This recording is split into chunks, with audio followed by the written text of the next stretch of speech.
भगवान विष्णु कैसे बने तिरुपति बालाजी। चलिए आज कहानी शुरू करते हैं, इसके बारे में जानते हैं। एक बार समस्त देवताओं ने मिलकर के एक यज्ञ करने का निश्चय किया। यज्ञ की तैयारी पूर्ण हो गई, तभी वेद ने एक प्रश्न किया तो एक व्यवहारिक समस्या आ खड़ी हुई। ऋषि मुनियों द्वारा किए जाने वाले यज्ञ की हविष तो देवगण ग्रहण करते हैं, लेकिन देवों द्वारा किए गए यज्ञ की पहली आहुति किसको होगी, यानी सर्वश्रेष्ठ देव का निर्धारण जरूरी था, जो फिर अन्य सभी देवों को यज्ञ भाग प्रदान करे। ब्रह्मा, विष्णु, महेश परम आत्मा है, इनमें से श्रेष्ठ कौन है, इसका निर्णय आखिर हो तो कैसे। भृगु ने इसका दायित्व संभाला। वह देवों की परीक्षा लेने चले। ऋषियों से विदा लेकर के वह सर्वप्रथम अपने पिता ब्रह्मदेव जी के पास पहुँचे। ब्रह्मा जी की परीक्षा लेने के लिए भृगु ने उन्हें प्रणाम नहीं किया। इससे ब्रह्मा जी अत्यंत ही कुपित हुए और उन्हें शिष्टता सिखाने का प्रयत्न किया। भृगु को गर्व था कि वह तो परीक्षक हैं, परीक्षा लेने आए हैं, पिता पुत्र का आज क्या रिश्ता। भृगु ने ब्रह्मदेव से अशिष्टता कर दी। ब्रह्मा जी का क्रोध बढ़ गया और अपना कमंडल लेकर के पुत्र को मारने के लिए दौड़े। भृगु किसी तरह से वहाँ से जान बचा करके भाग चले। इसके बाद वह शिव जी के लोक कैलाश गए। भृगु ने फिर से धृष्टता की। बिना कोई सूचना का शिष्टाचार दिखाए या शिव गणों से आज्ञा लिए बिना ही सीधे वहां पहुंच गए जहां शिव जी माता पार्वती जी के साथ विश्राम कर रहे थे। आइए तो एक साथ ही अशिष्टता का आचरण भी किया। शिव जी शांत रहे, पर भृगु न समझे। शिव जी को क्रोध आया तो उन्होंने अपना त्रिशूल उठाया। भृगु जी वहाँ से भागे। अंत में वह भगवान विष्णु जी के पास क्षीर सागर पहुँचे। श्री हरि शेषशैया पर लेटे निंद्रा में थे और देवी लक्ष्मी उनके चरण दबा रही थी। महर्षि भृगु 2 स्थानों से अपमानित करके भागे हुए थे। उनका मन बहुत ही दुखी था। विष्णु जी को सोता देख करके उन्हें न जगा जाने क्या हो गया और उन्होंने विष्णु जी को जगाने के लिए उनकी छाती पर एक लात जमा दी। विष्णु जी जाकर उठ गए और भृगु जी से बोले, हे ब्राह्मण देवता, मेरी छाती वज्र समान कठोर है और आपका शरीर तप के कारण दुर्बल है। कहीं आपके पैर में चोट तो नहीं लगी? आपने मुझे सावधान करके कृपा की है। आपका चरण चिन्ह मेरे वक्षस्थल पर सदा अंकित रहेगा। भृगु को बड़ा आश्चर्य हुआ। उन्होंने तो भगवान की परीक्षा लेने के लिए यह अपराध किया था, परंतु भगवान तो दंड देने के बदले मुस्कुरा रहे थे। उन्होंने निश्चय किया कि श्री हरि जैसी विनम्रता किसी में नहीं है। वास्तव में विष्णु ही सबसे बड़े देवता हैं। लौट करके उन्होंने सभी ऋषियों को पूरी घटना सुनाई। सभी ने एक मत से यह निर्णय किया कि भगवान विष्णु को ही यज्ञ का प्रधान देवता समझ करके मुख्य भाग दिया जाएगा। लेकिन लक्ष्मी जी ने भृगु को अपने पति की छाती पर लात मारते देखा था तो उन्हें बड़ा ही क्रोध आया, परंतु उन्हें इस बात पर क्षोभ था कि श्री हरि ने उदंड को दंड देने के स्थान पर उसके चरण पकड़ लिए और उल्टे क्षमा मांगने लगे। क्रोध से तमतमाई महालक्ष्मी को लगा कि वह जिस पति को संसार का सबसे शक्तिशाली समझती है वह तो निर्बल है। यह धर्म की रक्षा करने के लिए अधर्मियों एवं दुष्टों का नाश कैसे करते होंगे। महालक्ष्मी गलानी से भर गई और मन श्री हरि से उच्चाटन हो गया। उन्होंने श्री हरि और वैकुंठ लोक दोनों के त्याग का निश्चय कर लिया। स्त्री का स्वाभिमान उसके स्वामी के साथ बंधा होता है। उनके समक्ष कोई स्वामी पर प्रहार कर गया और स्वामी ने प्रतिकार भी न किया, यह बात मन में कौंधती रही। लक्ष्मी जी बहुत ही दुखी रही। यह स्थान वास करने के योग्य नहीं है, पर त्याग कैसे करे। श्री हरि से ओझल होकर के रहना कैसे होगा। वह उचित समय की प्रतीक्षा करने लगी। श्री हरि ने हिरण्याक्ष के कोप से मुक्ति दिलाने के लिए वराह अवतार लिया और दुष्टों का संहार करने लगे। महालक्ष्मी के लिए यह समय उचित लगा। उन्होंने वैकुंठ का त्याग कर दिया और पृथ्वी पर एक वन में तपस्या करने लगी। तप करते करते उन्होंने अपना शरीर छोड़ दिया। विष्णु जी वराह अवतार का अपना कार्य पूर्ण कर वैकुंठ लौटे तो महालक्ष्मी नहीं मिली। वह उन्हें खोजने लगे। श्री हरि ने उन्हें तीनों लोकों में खोजा, किंतु तब करके माता लक्ष्मी ने भ्रमित करने की अनुपम शक्ति प्रदान कर ली थी। उसी शक्ति से उन्होंने श्री हरि को भ्रमित रखा। आखिर श्री हरि को पता लग ही गया, लेकिन तब तक वह शरीर छोड़ चुकी थी। दिव्य दृष्टि से उन्होंने देखा कि लक्ष्मी जी ने चोलराज के घर में जन्म लिया है। श्री हरि ने सोचा कि उनकी पत्नी ने उनका त्याग समर्थहीन समझने के भ्रम में किया है, इसलिए वह उन्हें पुनः प्राप्त करने के लिए अलौकिक शक्तियों का प्रयोग नहीं करेंगे। महालक्ष्मी ने मानव रूप धरा है, तो अपनी प्रिय पत्नी को प्राप्त करने के लिए वह भी साधारण मानव के समान व्यवहार करेंगे और महालक्ष्मी जी का हृदय और विश्वास जीतेंगे। भगवान ने श्रीनिवास का रूप धरा और पृथ्वी लोक पर चोल नरेश के राज में निवास करते हुए महालक्ष्मी से मिलने के लिए उचित अवसर की प्रतीक्षा करने लगे। राजा आकाशराज निसंतान थे। उन्होंने शुकदेव जी की आज्ञा से संतान प्राप्ति यज्ञ किया। यज्ञ के बाद यज्ञशाला में ऋषियों ने राजा को हल जोतने को कहा। राजा ने हल जोता तो हल का फल किसी वस्तु से टकराया। राजा ने उस स्थान को खोदा तो एक पेटी के अंदर सहस्त्रदल कमल पर एक छोटी सी कन्या विराजमान थी। वह महालक्ष्मी ही थी। राजा के मन की मुराद पूरी हो गई थी। चूँकि कन्या कमल के फूल में मिली थी, इसलिए उनका नाम रखा गया पद्मावती। पद्मावती नाम के अनुरूप ही रूपवती और गुणवती थी, साक्षात लक्ष्मी का अवतार। पद्मावती विवाह के योग्य हुई। एक दिन वह बाग में फूल चुन रही थी। उस वन में श्रीनिवास यानी कि बालाजी आखेट के लिए गए थे। उन्होंने देखा कि एक हाथी एक युवती के पीछे पड़ा है और डरा रहा है। राजकुमारी के सेवक भाग खड़े हुए। श्रीनिवास ने तीर चला करके हाथी को रोका और पद्मावती की रक्षा की। श्रीनिवास और पद्मावती ने एक दूसरे को देखा और रिझ गए। दोनों के मन में परस्पर अनुराग पैदा हुआ, लेकिन दोनों बिना कुछ कहे अपने अपने घर लौट गए। श्रीनिवास घर तो लौट आए, लेकिन मन पद्मावती में ही बस गया। वह पद्मावती का पता लगाने के लिए उपाय सोचने लगे। उन्होंने ज्योतिषी का रूप धरा और भविष्य बताने के बहाने पद्मावती को ढूंढने निकल पड़े। धीरे धीरे ज्योतिषी श्रीनिवास जी ख्याति पूरी चोल राज में फैल गई। पद्मावती के मन में श्रीनिवास जी के लिए प्रेम जागृत हुआ। वह भी उनसे मिलने को व्याकुल थी, किंतु कोई पता ठिकाना न होने के कारण उनका मन चिंतित था। इस चिंता और प्रेम विरह में उन्होंने भोजन श्रृंगार आदि का त्याग कर दिया। इसके कारण उसका शरीर कृशकाय होता चला गया। राजा से पुत्री की यह दशा देखी न जा रही थी। वह चिंतित थे। ज्योतिषी की प्रसिद्धि की सूचना राजा को मिली।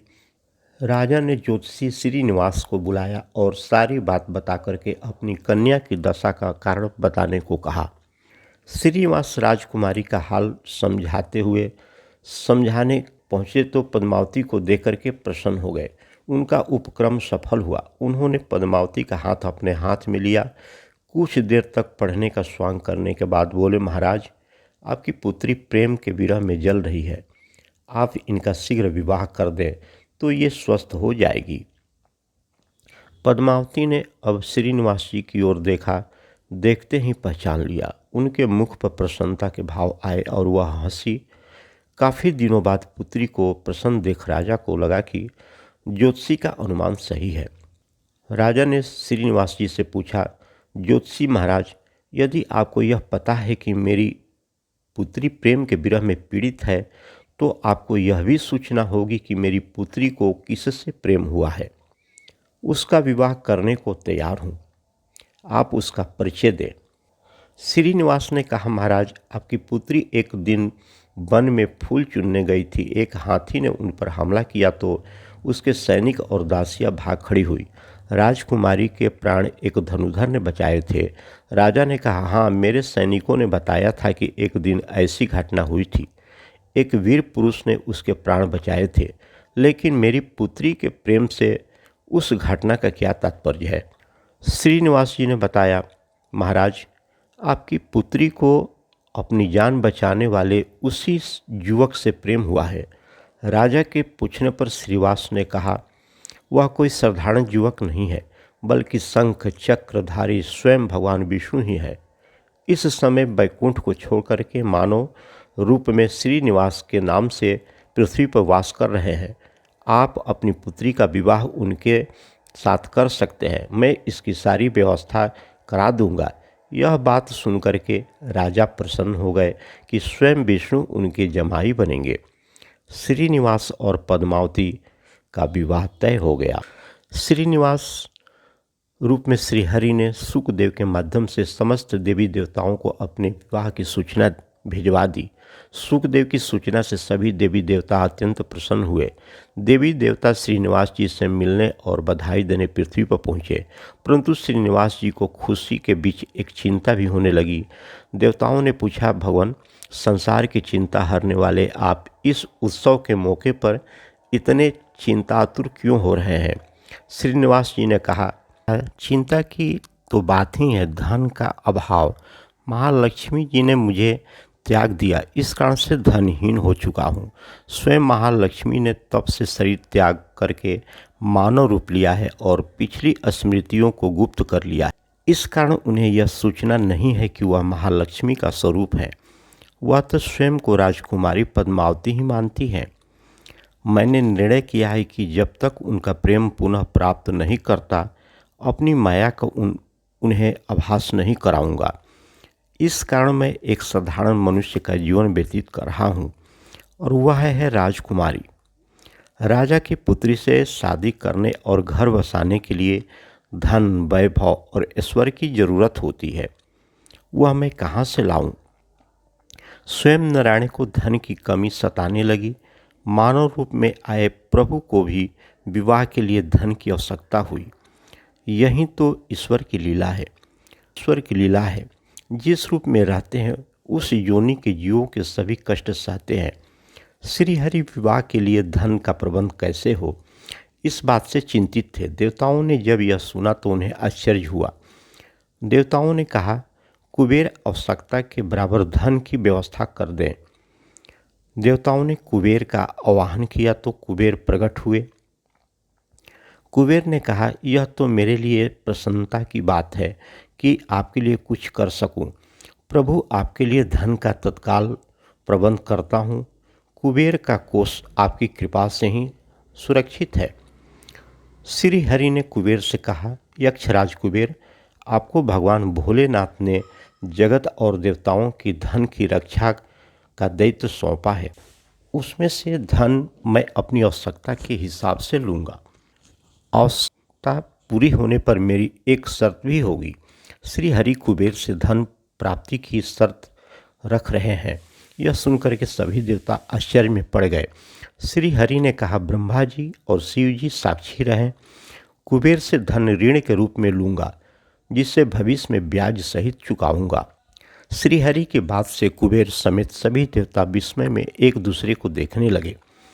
कुबेर बोले, भगवान, मुझसे कोई अपराध हुआ हो तो उसके लिए क्षमा कर दें, पर ऐसी बात न करें। आपकी कृपा से विहीन होकर के मेरा सारा कोष नष्ट हो जाएगा। श्री हरि ने कुबेर को निश्चिंत करते हुए कहा, आपसे कोई अपराध नहीं हुआ है। मैं मानव की कठिनाई का अनुभव करना चाहता हूँ। मानव रूप में उन कठिनाइयों को सामना करूँगा जो मानव को होती है। धन की कमी और ऋण का बोझ सबसे बड़ा होता है। कुबेर ने कहा, प्रभु, यदि आप मानव की तरह ऋण पर धन लेने की बात कर रहे हैं तो फिर आपको मानव की तरह यह भी बताना होगा कि ऋण चुकाएंगे कैसे।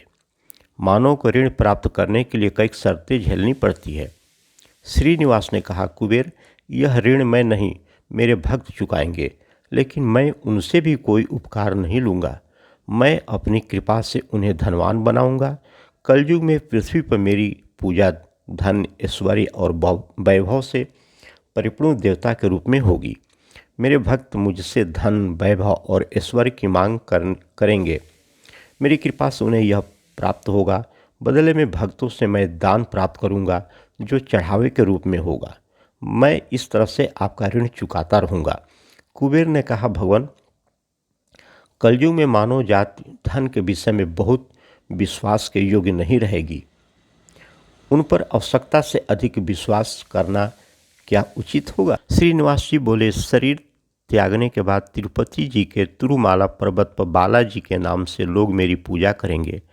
मेरे भक्तों की अटूट श्रद्धा होगी।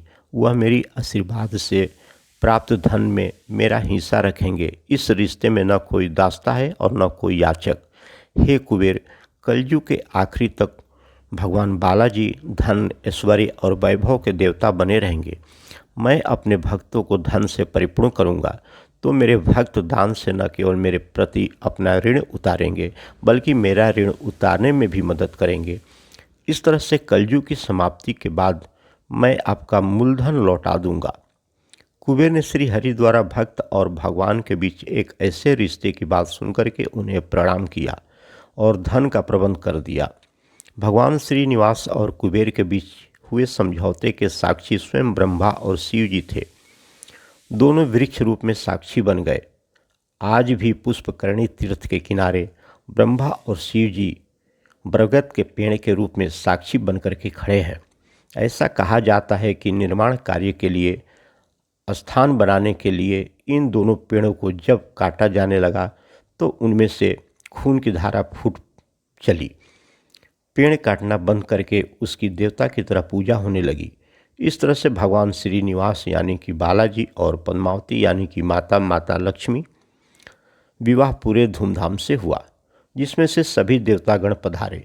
भक्त मंदिर में दान देकर के भगवान पर चढ़ा ऋण उतार रहे हैं, जो कलयुग के अंत तक जारी रहेगा।